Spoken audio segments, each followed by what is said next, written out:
शुरुआत और सबसे पहले रायपुर से राजधानी से बड़ी खबर। बीजेपी ने शुरू कर दिया है मैं हूं मोदी का परिवार कैंपेन। बैठक में मोदी का परिवार पोस्टर लेकर उम्मीदवार पहुंच गए हैं और प्रत्याशियों के साथ मंत्री तख्ती लेकर पहुंचे हैं। देखिए, दरअसल ये पूरा मामला जो है, लालू प्रसाद यादव जो हैं उनकी तरफ से एक बयान जो सामने आया, उसके बाद ये पूरा मामला और गरमाया है और बढ़ा है और इसी को लेकर अब पूरी तरीके से सियासत ने एक नया रंग ले लिया है, नया रुख ले लिया है और यही कुछ नजर आ रहा है कि परिवार छोड़ दिया ये कहा था और अब हर भारतीय जनता पार्टी का कार्यकर्ता मैं हूं मोदी का परिवार, जिसको छपवा कर बाकायदा हाथ में लेकर के और तख्ती लेकर ये पहुंचे हैं। तो एक नई शुरुआत लोकसभा चुनाव से पहले ये देखने को मिल रही है। युगल हमारे संवाददाता हमारे साथ जुड़े हुए हैं और उनसे बात करते हैं। युगल, हमको पता है कि प्रधानमंत्री नरेंद्र मोदी जब भी इन दिनों बीते कुछ समय से अपना संबोधन जब देते हैं तो वो परिवारजनों कहकर संबोधित करते हैं और अब जब परिवार को लेकर सवाल उठाया गया लालू प्रसाद यादव की तरफ से, तो उसके बाद हर कोई जवाब दे रहा है और ये कह रहा है कि मैं हूं मोदी का परिवार।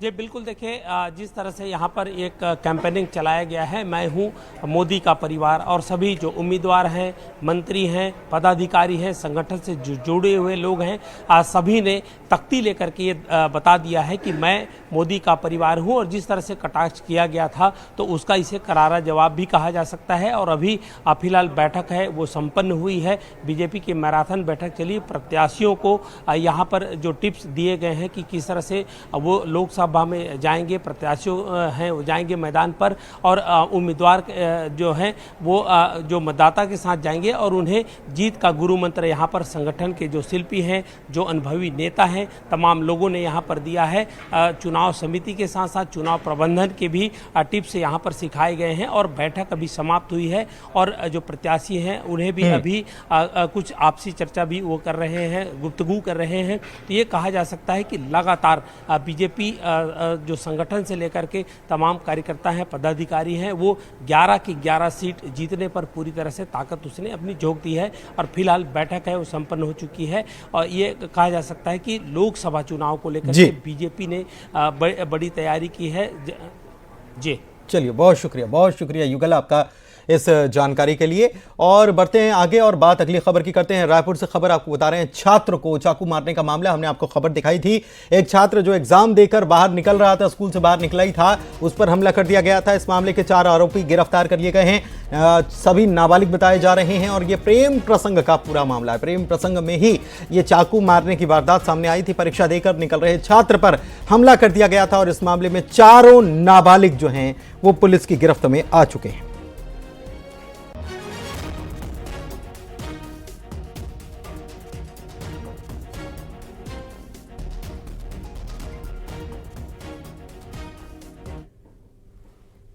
आगे बढ़ते हैं, बिलासपुर से खबर आपको बता रहे हैं, 6 दिन से मॉर्चुरी में लाश पड़ी हुई है। परिजनों ने पुलिस पर बड़े आरोप लगाए हैं कि दरअसल ये मामला जो है आत्महत्या का नहीं है, बल्कि ये हत्या है और योगेश जो मृतक है उसको न्याय दिया जाए। पुलिस के खिलाफ सड़क पर परिजन उतरे और आज आईजी ऑफिस का घेराव बिलासपुर में कर दिया गया। आरोपियों पर कार्रवाई को लेकर यह प्रदर्शन भी किया गया। हत्या का केस दर्ज किया जाए और गिरफ्तारी की जाए, यह मांग इन लोगों के द्वारा आज की गई है और यह सुसाइड नहीं बल्कि हत्या है, ये बार बार परिजन ये कहते हुए नजर आ रहे हैं। 6 दिन से मॉर्चुरी में ही शव पड़ा हुआ है और इसके बाद आज लोगों का गुस्सा जो है वो फूट पड़ा।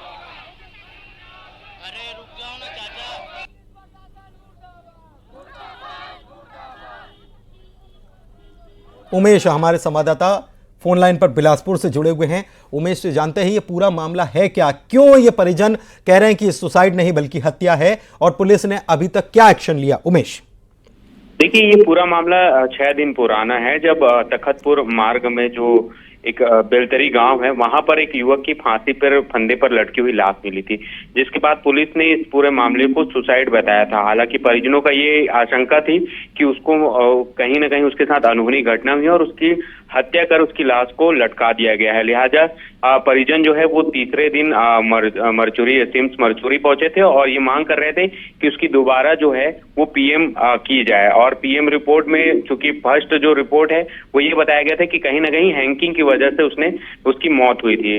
तो परिजन इस बात से असंतुष्ट है, लिहाजा वो चाहते थे कि इस पूरे मामले की जांच हो, दोबारा पीएम हो। और कहीं ना कहीं पुलिस पर ये आरोप लगा रहे थे कि कहीं ना कहीं बड़ी घटना हुई है और पुलिस इस पर जांच नहीं कर रही है। लिहाजा जो आक्रोशित ग्रामीण है वो लाश को नहीं ले गए। 3 दिनों तक लगातार जो लाश है वो मरचुरी में रही और आज जो है परिजन बड़ी संख्या में ग्रामीणों के साथ एसपी और आईजी कार्यालय का घेराव किया और मांग की कि उक्त जो मृतक है उसके जो साथी है उसको गिरफ्तार किया जाए, उस पर कार्रवाई की जाए, क्योंकि वो कहीं ना कहीं इस पूरे मामले में संलिप्त था। लिहाजा देखना होगा कि अब इस पूरे मामले को लेकर आश्वासन पुलिस की तरफ से नहीं मिला। देखिए, पुलिस ने अब चूंकि आप लगातार जिस तरीके से दबाव ग्रामीणों के द्वारा बनाया जा रहा था, तो तखतपुर पुलिस ने जो मृतक युवक है उसके दोस्त को हिरासत में लेकर पूछताछ कर रही है। हालांकि पुलिस का अभी भी यही कहना है कि ये पूरा मामला सुसाइड का है। हालांकि जिस तरीके से परिजनों ने घेराव किया है, अब इस पूरे मामले को लेकर जो है फिर से जांच की जा रही है और जांच के बाद ही स्पष्ट हो पाएगा कि क्या ये हत्या थी या आत्महत्या थी। जी, बहुत शुक्रिया आपका इस जानकारी के लिए उमेश। और इधर जशपुर से आपको खबर बता रहे हैं, लिफ्ट लेकर मोबाइल लूटने वाला गिरफ्तार हो गया है। पहले ये लिफ्ट लेता था और फिर शराब पिलाकर शिकार बना लिया करता था लोगों को। इसके पास से मोबाइल और बाइक जो है वो भी लूटने का इस पर आरोप है। इसके पास से बरामद भी किया गया। प्रदेश के कई जिलों में इसने वारदातें की हैं। 3 मोबाइल और 5 बाइक इसके पास से बरामद की गई हैं। जशपुर का ये बड़ा हैरान कर देने वाला मामला। पहले ये लिफ्ट लेकर दोस्ती करता, फिर शराब ऑफर करता और शराब के नशे में फिर ये वारदात को अंजाम देकर मोबाइल और बाइक लूटकर फरार हो जाता। ये किसी भी व्यक्ति से लिफ्ट मांगता था। लिफ्ट मांगने के बाद उसके साथ कुछ दूर तक जाता था और उसे बातों में बरगलाते हुए उसका मोबाइल और उसकी मोटरसाइकिल लेके भाग जाता था। कई बार तो ये अनजान लोगों से दोस्ती करता था, उनके साथ शराब पीता था और जब वो नशे में हो जाते थे तो उनकी बाइक को लेकर भाग जाता था। इस प्रकार से इस चोर के बारे में मुखबिर से सूचना मिली और पुलिस ने इस चोर को जब पकड़ने के पश्चात इसके खिलाफ संबंधित धारा का अपराध कायम कर विवेचना में लिया गया है और इसे रिमांड पर भेजा गया है। बढ़ते आगे, अंबिकापुर में छात्रा से गैंगरेप की वारदात को अंजाम दिया गया। पीड़िता ने पुलिस थाने में इसकी शिकायत दर्ज कराई है और 4 आरोपियों को पुलिस ने इस मामले में गिरफ्तार भी कर लिया है। तो ये दुष्कर्म की घटना अंबिकापुर में अंजाम दी गई। पुलिस थाने में शिकायत हुई, जिसके बाद पुलिस ने इस मामले में 4 आरोपियों को गिरफ्तार करते हुए आगे की जांच शुरू कर दी।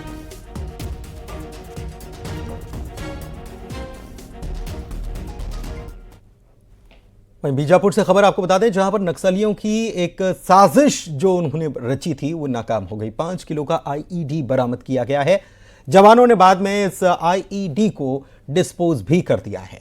दरअसल नक्सली जो है जवानों को निशाना बनाने के लिए इस प्रकार से आईईडी लगा दिया करते हैं। और देखिए ये तस्वीरें, इसे नष्ट जो किया गया तो कितना बड़ा और कितना जोरदार यहाँ पर धमाका हुआ। 5 किलो का ये आईईडी था और ये जवानों को निशाना बनाने के लिए नक्सली लगाते हैं। अगर जवान इसकी चपेट में आ जाते तो जवानों की जान तक जा सकती थी और इसे हमारे जो जवान हैं उन्होंने सजगता के साथ इसे बरामद करके साजिश को नाकाम किया और इसे डिस्पोज नष्ट कर दिया गया।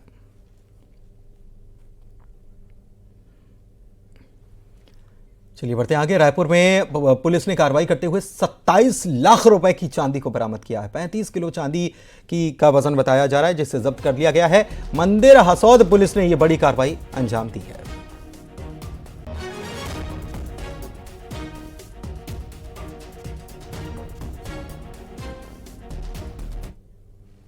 वहीं छात्रों की खुदकुशी की घटना से अंबिकापुर दहल उठा है। यहां पर बीते 3 महीनों की अगर बात की जाए तो 7 नाबालिग स्कूली छात्रों ने खुदकुशी कर ली।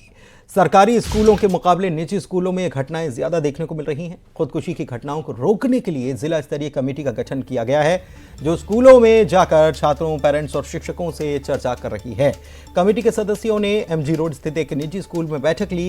इस पहल पर अभिभावक भी अब खुशी जाहिर कर रहे हैं।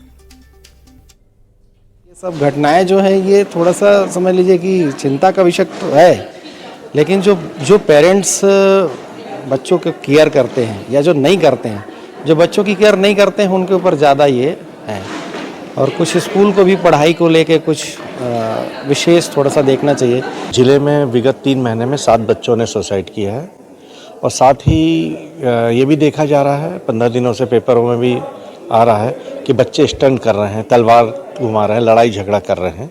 एक जिला स्तरीय कमेटी का निर्माण किया गया है और ये स्कूलों में पेरेंट्स से, बच्चों से, टीचर्स से बात करेगी और ये स्थिति दोबारा ना हो, ये स्थिति क्यों निर्मित हो रही है, इस पे डिस्कशन किए जा रहे हैं। पेरेंट्स के, शिक्षकों के सुझाव लिए जा रहे हैं और फिर अगले सत्र में एक SOP बनेगी सभी स्कूलों के लिए और उनको निर्देश दिया जाएगा कि किस प्रकार से स्कूल का संचालन करना है और बच्चों में स्ट्रेस कम से कम हो। आगे पेंड्रा में एक सामुदायिक स्वास्थ्य केंद्र में लापरवाही का मामला सामने आया। यहां पर इलाज न मिलने से एक महिला और उसके नवजात बच्चे की जान चली गई। लापरवाही का आरोप स्टाफ नर्स और ड्यूटी पर तैनात डॉक्टर्स पर लगा है। मामले पर जिला स्वास्थ्य अधिकारी चुप्पी साधे हुए हैं। बताएं कि अमारू गांव की महिला को प्रसव के लिए यहां पर लाया गया, लेकिन परिजन कह रहे हैं कि सही इलाज नहीं मिलने की वजह से जच्चा और बच्चा दोनों की जान चली गई। लिए हम लोग वहाँ लाए। कहाँ लाए थे? 102 में पेंड्रा हॉस्पिटल में। उसके बाद नर्स को बताई मितानी, तो एक बार जांच के लिए ले गई। उसके बाद बोली सुबह होगा, तो सुबह फिर मितानी 9 बजे बोली, तो बोले कि 2-3 बजे फिर डिलीवरी होगा। उसके बाद आने के बाद फिर ये लोग बोले कि मैडम जी देख लीजिए इसको दर्द हो रहा है। तो एक बार ले गए वहाँ, तो बोले ठीक है अभी समय है। तो उसके बाद कुछ नहीं किए, बोले कि रिफर कागज़ बना देता हूँ, चले जाओ जिला में, यहाँ सुविधा उपलब्ध नहीं है, हमारे पास यहाँ उतना ज़्यादा मशीन नहीं है, तो वहीं ले जाओ, वहाँ सब कुछ सुरक्षित है। तो मेरे बोले कि भैया रिफर बना दे रही हूँ और गाड़ी के साधन बुला दे रही हूँ। तो बोला ठीक है मैडम बुला दीजिए। तो बुलाने के चक्कर में फिर वो बोली कि अब गाड़ी नहीं आ रही है, अब अपने साधन करिए। तो मैं 112 को लगाया। सीरियस हुआ तबीयत, तो फिर ये लोग फोन किए हैं और मेरे आगे तक यहाँ आ गए थे। फिर मैं यहाँ आई हूँ तो नहीं पाई हूँ। कितने बजे वहाँ छुट्टी करके लाए? हाँ बस छुट्टी करके लाए हैं, तो वहाँ खत्म ही हो गई। पिंड अस्पताल वही बिल्कुल छाती होती दबोते हैं, पेट भी वो करे हैं। डॉक्टर पेट को छाती वहाँ डॉक्टर लोग कितने बजे आए थे देखने? अब वो घड़ी नहीं देखे, 1-2 बजे गया होगा। अच्छा। और रायपुर से खबर आपको बता रहे हैं, बीजेपी की जो बैठक चल रही थी वो समाप्त हो चुकी है। बीजेपी चुनाव समिति की बैठक बुलाई गई थी और इसमें बीजेपी के सभी उम्मीदवार जो थे उनको भी आमंत्रित किया गया था, बुलाया गया था और उनके साथ सबके साथ मंथन हुआ है। बीजेपी के दिग्गज नेता भी इस दौरान मौजूद रहे। सभी 11 उम्मीदवार बैठक में शामिल हुए और मैं भी मोदी का परिवार, इनके हाथ में ये तख्तियां थी और ये तख्तियां लेकर इस बैठक में ये शामिल हुए और मंथन किया गया, रणनीति तैयार की गई।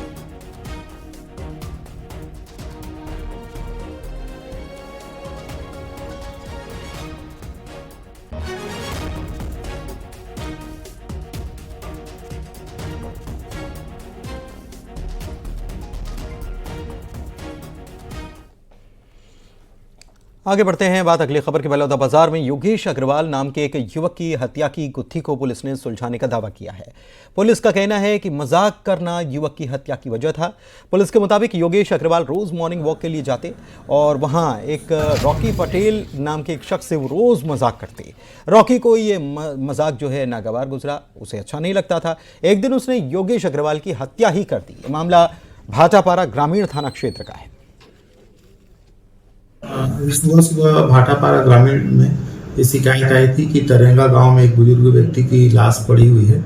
पुलिस मौके पर पहुंची तो पता चला वो गांव के ही एक निवासी हैं, घनश्याम अग्रवाल जी, योगेश अग्रवाल जी। उनकी लाठी से मारकर हत्या कर दी गई है और गांव में ही प्रत्यक्षदर्शियों के गवाह के बाद आरोपी को गिरफ्तार भी किया गया है और उसके पास से आला जरब भी गिरफ्तार किया गया। टीवी, मोबाइल और लैपटॉप के साथ ज्यादा समय बिताने वाले छोटे बच्चे वर्चुअल ऑटिज्म नाम की बीमारी से पीड़ित हो रहे हैं। इस तरह के मामले छत्तीसगढ़ के कई जिलों में सामने भी आ रहे हैं। क्या है यह बीमारी? डॉक्टर्स का इसके बारे में क्या कुछ कहना है? इसके लक्षण क्या हैं? कैसे क्योर कर सकते हैं? रिपोर्ट में देखिए।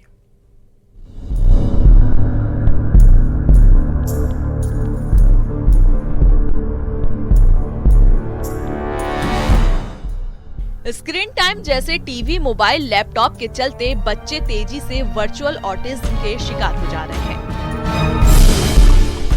जिला अस्पताल रायपुर मेडिकल कॉलेज में हर महीने 30 से 40 केस आ रहे हैं। वहीं छत्तीसगढ़ के अन्य अस्पतालों में भी वर्चुअल ऑटिज्म पीड़ित बच्चों के केस बढ़ रहे हैं।